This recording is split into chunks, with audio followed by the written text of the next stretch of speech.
Assalamualaikum warahmatullahi wabarakatuh. Alhamdulillahirrabbilalamin. Puji syukur kita panjatkan kehadirat Allah subhanahu wa ta'ala yang telah memberikan kita segala rahmat serta karunia-Nya, sehingga hari ini kita masih dalam kondisi sehat walafiat.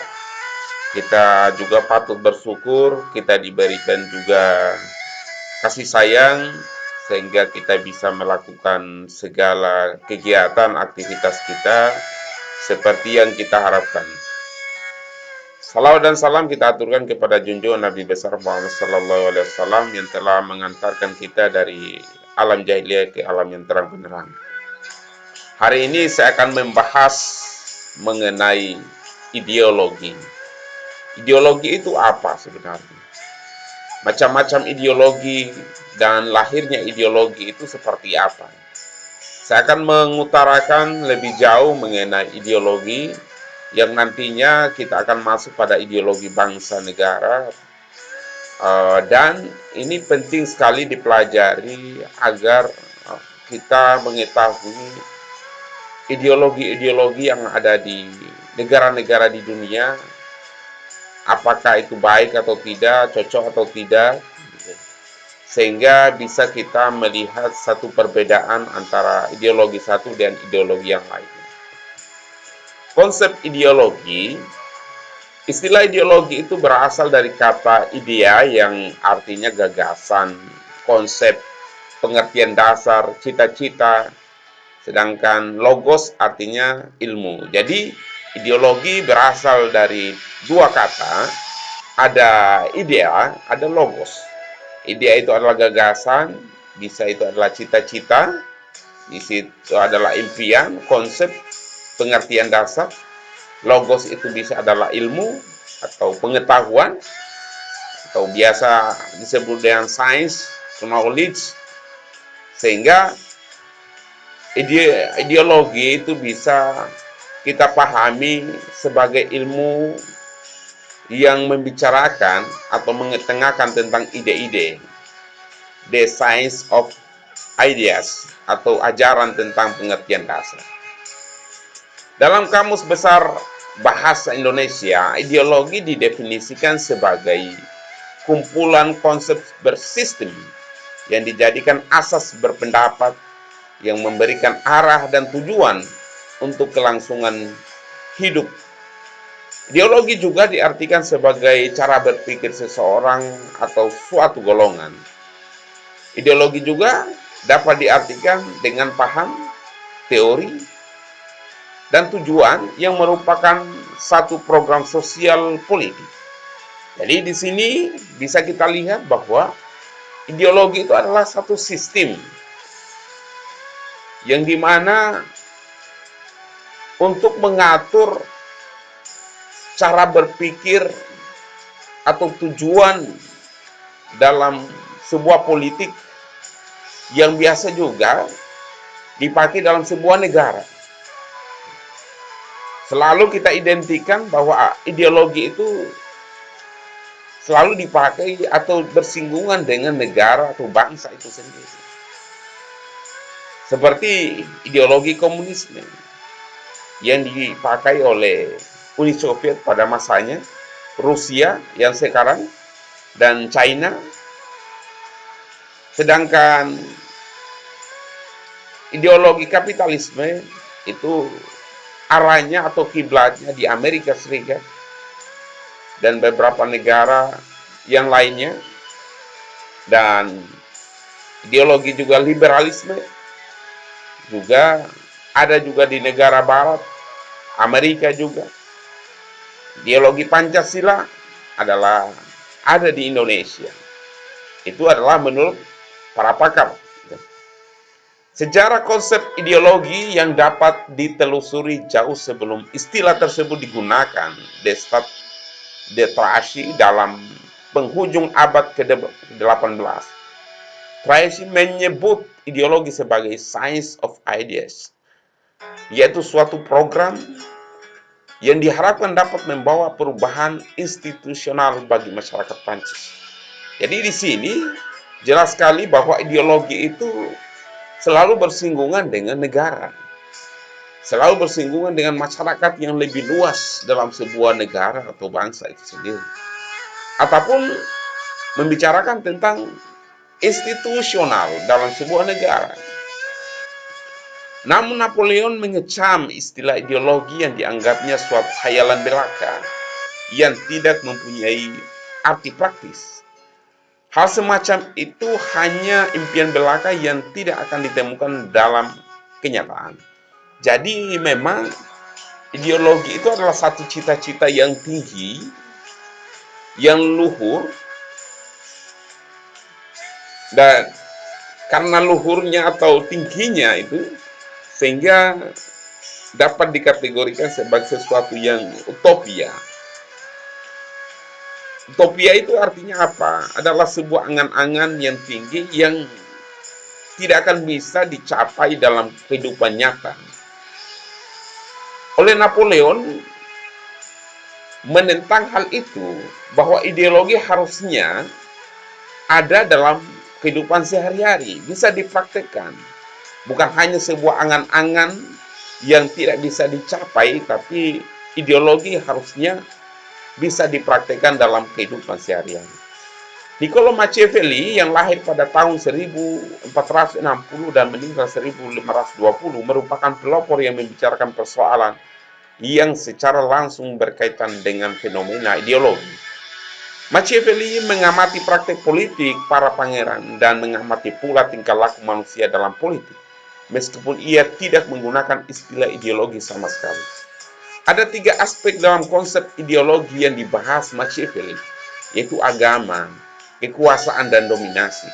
Machiavelli melihat bahwa orang-orang sezamannya lebih dahulu memperoleh kebebasan. Hal tersebut lantaran perbedaan yang terletak dalam pendidikan yang didasarkan pada perbedaan konsepsi keagamaan. Machiavelli melihat bahwa ada 3 unsur yang dimana orang-orang menggunakan atau bisa jadi sebagai tameng, sebagai topeng untuk menguasai rakyat. Ada pada waktu masa Niccolò Machiavelli, orang-orang di kerajaan, mereka mengatasnamakan bahwa ini adalah perintah agama, perintah Alkitab, bahwa apa yang dikatakan oleh Alkitab harus dilakukan oleh rakyat. Ternyata di balik dari topeng agama yang mereka pelopori, yang mereka putuskan, itu ada kerakusan akan kekuasaan dan ada upaya mendominasi rakyat atau kelompok masyarakat dengan mengatasnamakan agama. Sehingga ada istilah bahwa banyak cara yang mereka lakukan. Bahkan dengan cara-cara bertopeng agama pun mereka lakukan untuk mendapatkan kekuasaan atau mempertahankan kekuasaan itu. George Larain menyetir pendapat Machiavelli sebagai berikut. Agama kita lebih memuliakan orang-orang yang rendah hati dan tafakur daripada orang-orang yang bekerja. Agamalah yang menetapkan kebaikan tertinggi manusia dengan kerendahan hati, pengorbanan diri, dan sikap memandang rendah untuk hal-hal keduniawian. Pola hidup ini karenanya tampak membuat dunia itu lemah dan menyerahkan diri sebagai mangsa bagi mereka yang jahat, yang menjalankannya dengan sukses dan aman. Karena mereka itu sadar bahwa orang-orang yang dijadikan surga sebagai tujuan pada umumnya beranggapan bertahan itu lebih baik daripada membalas dendam terhadap perbuatan mereka yang tidak adil. Jadi di sini telah jelas bahwa orang yang beragama, orang yang beriman selalu kalah dalam kehidupan duniawi.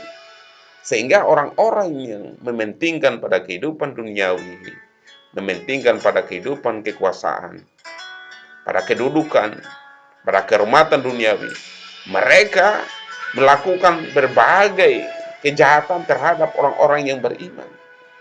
Dan orang-orang beriman lebih banyak mereka tidak mendendam, mereka tidak membalas, mereka tidak melawan. Karena tujuan apa yang mereka lakukan adalah mendapatkan surga. Ternyata di balik itu ada pihak-pihak yang membuat jahat terhadap orang-orang yang beriman, dan mereka itulah para pencari kekuasaan dengan menghalalkan segala cara, dengan bertopeng agama. Dan ini terjadi ya sudah puluhan tahun, bahkan ratusan tahun sampai sekarang. Banyak orang-orang yang bertopeng agama, bertopeng kebaikan, bertopeng kemuliaan, tapi di balik itu ternyata mereka punya misi yang sangat jahat bagi rakyatnya. Sikap semacam itulah yang menjadikan Machiavelli menghubungkan antara ideologi dan pertimbangan mengenai penggunaan kekuatan dan tipu daya untuk mendapatkan serta mempertahankan kekuasaan. Para penguasa pangeran harus belajar mempraktekkan tipuan, karena kekuatan fisik saja tidak pernah mencukupi.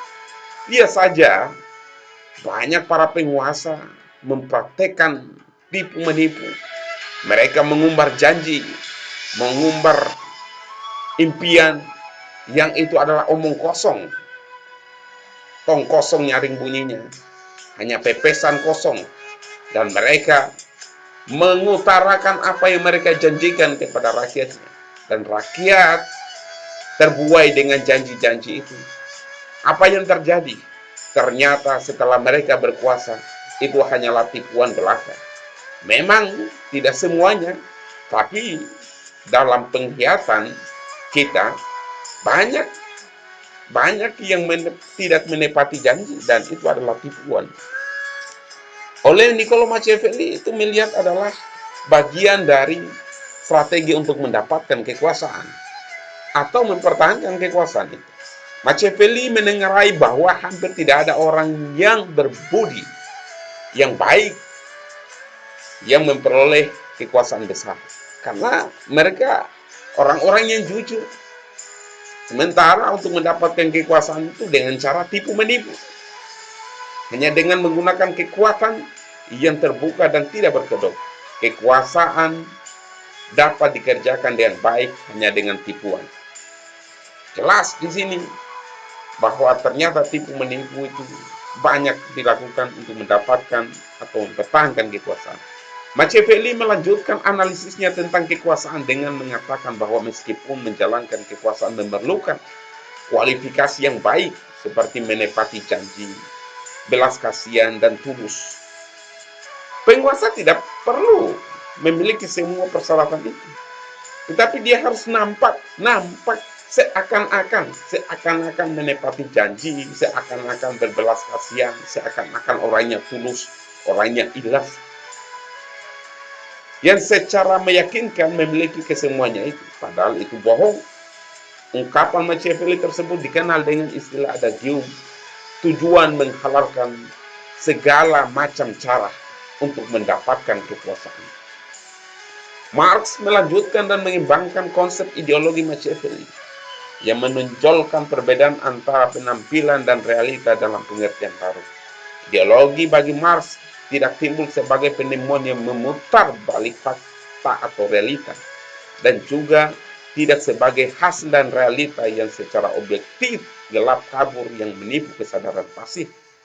Marx mengandaikan bahwa kesadaran tidak menentukan realitas, tapi realitas material lah yang menentukan kesadaran. Realitas material itu adalah cara-cara produksi barang dalam kegiatan kerja. Kita tahu bersama Karl Marx itu adalah seorang pemikir, seorang ilmuwan, orang yang sangat berpengaruh dalam membentuk ideologi-ideologi negara, seperti kapitalisme, seperti sosialisme, komunisme. Itu adalah hal-hal yang merupakan ide dari beliau. Sehingga banyak cara-cara atau cara berpikir beliau itu dipakai oleh negara-negara di dunia. Dan hal ini menimbulkan kontradiksi atau kontroversi di tengah masyarakat. Satu sisi kapitalisme itu menguntungkan kelompok elit, tapi di sisi lain memeras, menghancurkan rakyat. Begitu juga dengan komunisme, satu sisi mengharapkan adanya kerjasama rakyat, tapi di sisi lain komunisme, sosialisme itu adalah mengajarkan tentang pertentangan antara agama dan negara itu sendiri. Ideologi timbul dari cara-cara kerja material yang terbatas. Hal ini memunculkan hubungan yang saling bertentangan dengan berbagai akibatnya. Marx mengajarkan bahwa tesis dari dialektika materialis yang dikembangkannya adalah masyarakat agraris yang di dalamnya kaum feodal pemilik tanah sebagai penguasa dan petani penggarap sebagai kelas yang tertindas, yang menguntungkan bagi pemilik tanah, yang bekerja untuk pemilik tanah, yang menggarap sawah untuk pemilik tanah. Pemilik tanahlah yang menguasai modal, pemilik tanahlah yang menguasai para petani, yang mengendalikan para petani, bahkan menindas para petani. Antitesisnya adalah masyarakat kapitalis. Di dalam modal dikuasai oleh kaum borjuis penguasa, sedangkan pekerja atau proletar adalah kelas yang tertindas. Di sini jelas dari kaum feodalis, pemilik tanah yang menjadi penguasa, para petani yang menggarap sawah adalah yang tertindas.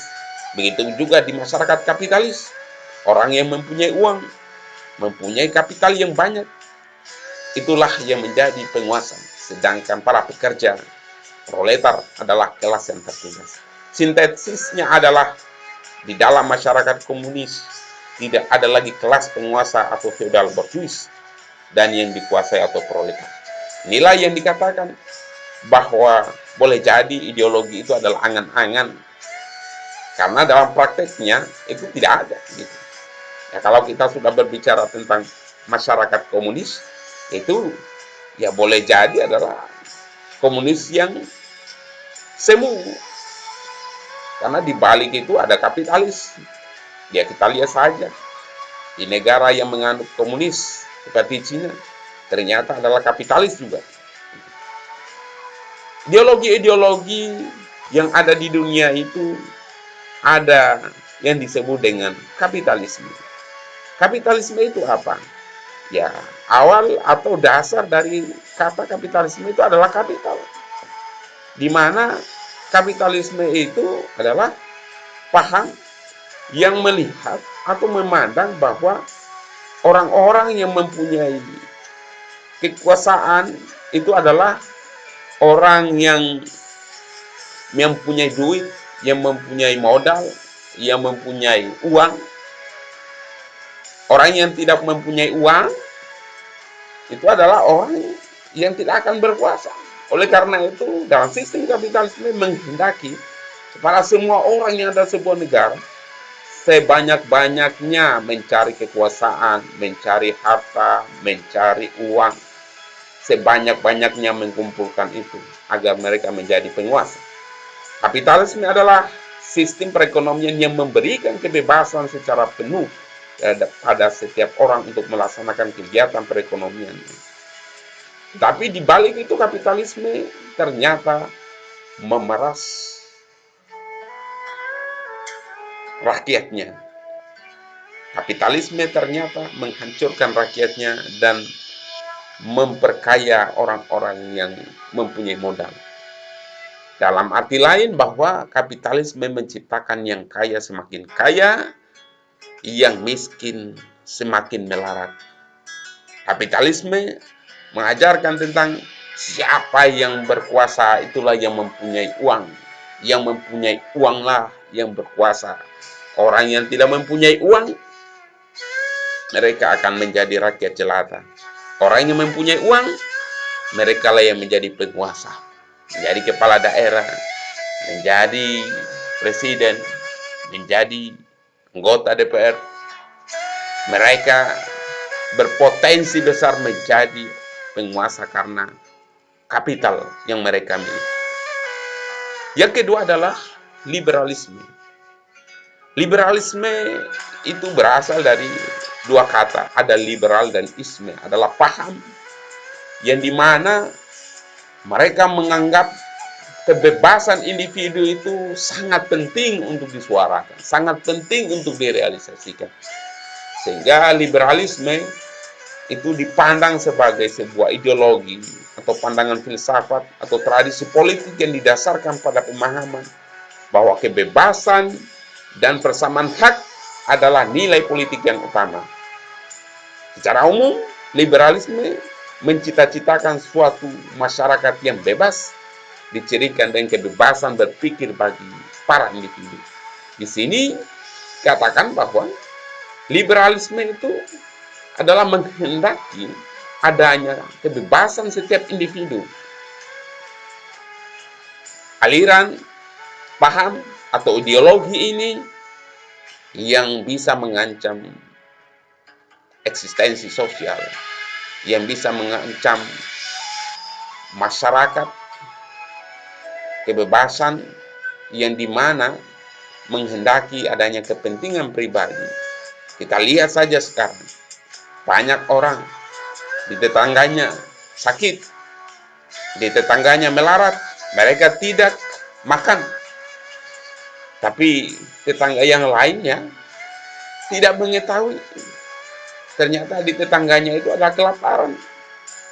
Karena kenapa? Mereka hanya melihat pada kepentingan pribadinya. Padahal dalam agama sudah mengatakan bahwa orang yang beriman itu apabila di tetangganya mereka lapar, mereka harus memberi kesejahteraan juga pada tetangganya. Orang yang memberi kesejahteraan kepada tetangganya itu adalah bagian dari iman juga. Orang yang memberikan kepedulian terhadap tetangganya adalah orang-orang yang beriman. Tapi dalam liberalisme itu tidak. Mereka menghendaki adanya kebebasan pribadi, di mana orang-orang di sekitar itu tidak menjadi penting, yang penting adalah kebebasan mereka sendiri. Inilah yang disebut dengan total freedom, di mana kebebasan individu selalu menjadi pilar bagi mereka, dan mereka mau menginginkan adanya bahwa mereka lah yang merdeka. Tapi ingat, manusia merdeka, tapi merdeka dalam konteks kita beragama. Ada Tuhan yang mengatur manusia. Tidak boleh kita freedom secara total. Kalau freedom secara total, boleh jadi kita akan melawan kehendak atau aturan Tuhan itu sendiri. Kita freedom, kita merdeka, tapi merdeka dalam konteks kita mengetahui nilai-nilai dalam beragama, nilai-nilai dalam adat, nilai-nilai dalam bernegara. Tidak boleh merdeka secara totalitas, karena kalau merdeka secara totalitas, boleh jadi akan menabrak aturan etika dalam kita beragama. Kemudian yang selanjutnya adalah tentang sosialisme. Sosialisme itu berasal dari dua kata, ada sosial, ada isme. Ya jelas di sini kalau isme itu adalah paham atau ideologi, sedangkan sosial itu adalah komunitas, kelompok masyarakat atau kemasyarakatan itu sendiri. Sosialisme berasal dari bahasa Prancis, gitu. Sosial yang artinya kemasyarakatan. Istilah sosialisme ini muncul di Prancis pada tahun 1830. Umumnya sebutan dikenakan bagi aliran yang masing-masing menghendaki adanya perwujudan masyarakat yang berdasar pada hak kepemilikan bersama atas alat-alat produksi. Oleh karena itu, sosialisme selalu identik dengan komunisme. Komunisme itu berasal dari dua kata, ada komunal. Komunal itu ada sekumpulan orang-orang yang berada dalam sebuah tempat. Isme adalah paham. Jadi komunisme dan sosialisme dua hal yang sebenarnya memang berbeda tapi substansinya sama. Komunisme itu adalah paham yang dilahirkan dari sosialisme itu sendiri. Sosialisme itu mempunyai sejarah yang kelam bagi bangsa Indonesia.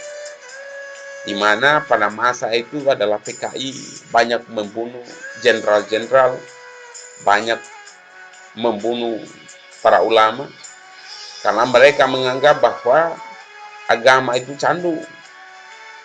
Apa yang ada di dalam negara tidak boleh dicampur baurkan dengan nilai-nilai agama, karena agama adalah kepentingan individu, hanya urusan pribadi. Padahal agama tidak. Agama itu mengatur tentang bagaimana kita bernegara, bagaimana kita bermasyarakat.